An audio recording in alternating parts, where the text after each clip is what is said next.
A ver, imaginemos esto por un momento. Una empresa que prácticamente se gestiona sola.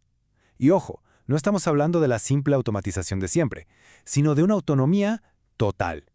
Hoy vamos a meternos de lleno en la tecnología que promete hacer esto una realidad para 2026. Se llama minería de procesos. Y justo de eso se trata la visión.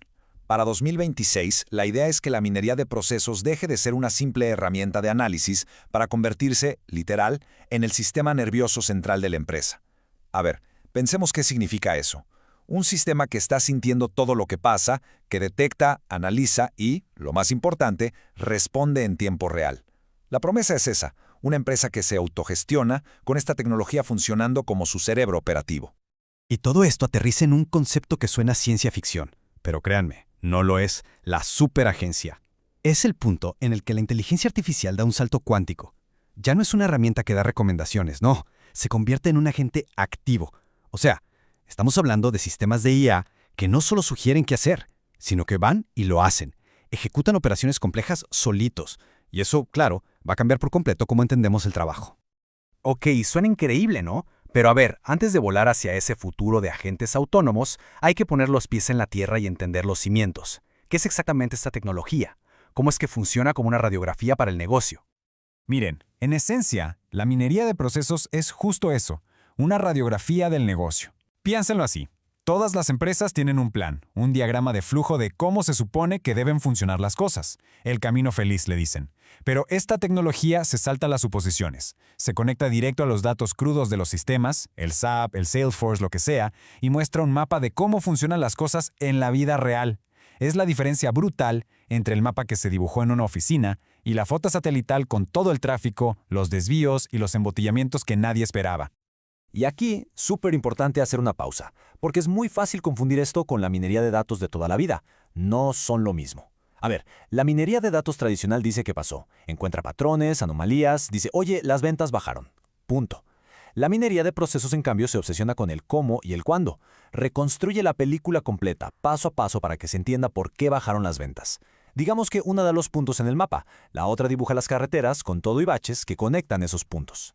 Y para que nadie piense que esto es una moda que se inventaron ayer, hay que decir que tiene raíces académicas súper profundas. Esto empezó a cocinarse a finales de los 90s. Hay gente, como un profesor holandés llamado Will van der Aalst, a quien le dicen el padrino de todo esto, que lleva décadas sentando las bases teóricas. O sea, lo que estamos viendo explotar comercialmente ahorita es en realidad la culminación de años y años de investigación científica que por fin está lista para el mercado masivo.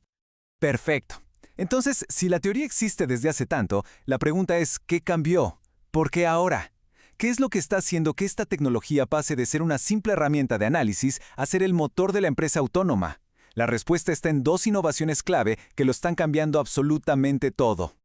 Bueno, el método de antes tenía una limitación grandísima. Se le conoce como el problema del mapa plano. Imaginen que solo se podía ver el viaje de una cosa a la vez. Por ejemplo, seguir el caminito de una orden de venta y nada más. Pero a ver, los negocios son un relajo, no son así de lineales. Una sola orden de venta puede dividirse en varias entregas, y una entrega puede llevar productos de diferentes órdenes. Esa visión plana de una sola dimensión simplemente no captaba la complejidad real. Se perdía muchísimo de la historia. Y aquí es donde entra el primer cambio revolucionario, la minería de procesos centrada en objetos, o para los cuates, OCPM. Olvídense del mapa plano. Esto lo que hace es construir un modelo en 3D de cómo funciona el negocio. De repente, en una sola vista, se puede ver cómo los pedidos se conectan con las entregas con los productos con las facturas, todo interactuando al mismo tiempo. Es literalmente la primera vez que se puede ver la película completa y sin cortes de la cadena de suministro.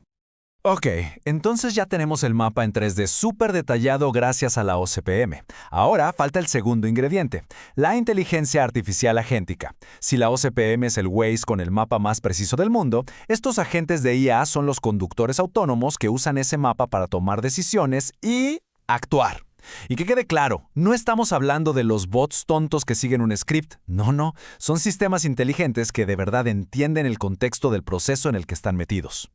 Y para darnos una idea de la magnitud de este cambio, chequen este dato de Gartner. Predicen que para 2026, el 40% de las aplicaciones de negocio ya van a traer integrados estos agentes de IA. 40%. Y lo más loco es que en 2025, o sea, un año antes, la cifra era de menos del 5%. El salto es gigantesco. En pocas palabras, la automatización inteligente va a dejar de ser un lujo o una opción para volverse el estándar de cómo se hacen las cosas. ¿Y cómo funcionan en la práctica? Es un ciclo de 3 pasos, bien sencillo. Primero, detectan. Sienten que algo podría salir mal en el proceso. Por ejemplo, hay riesgo de que nos quedemos sin stock de este producto. Segundo, analizan.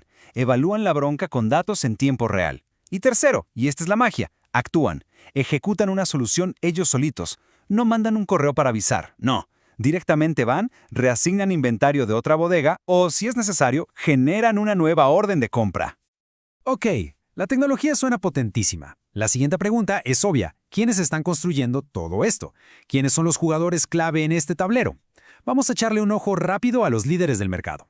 A grandes rasgos, hay 3 gigantes que se están llevando el pastel. Por un lado está Celonis, que son los pioneros, los que van a la cabeza en la parte más compleja, sobre todo con su tecnología OCPM. Son la opción para esas transformaciones gigantescas. Luego está SAP Synavio. Aquí no hay mucho misterio. Si una empresa vive y respira SAP, esta es su opción lógica, por la integración perfecta. Y finalmente, tenemos a Microsoft, que está jugando a otra cosa, a la democratización.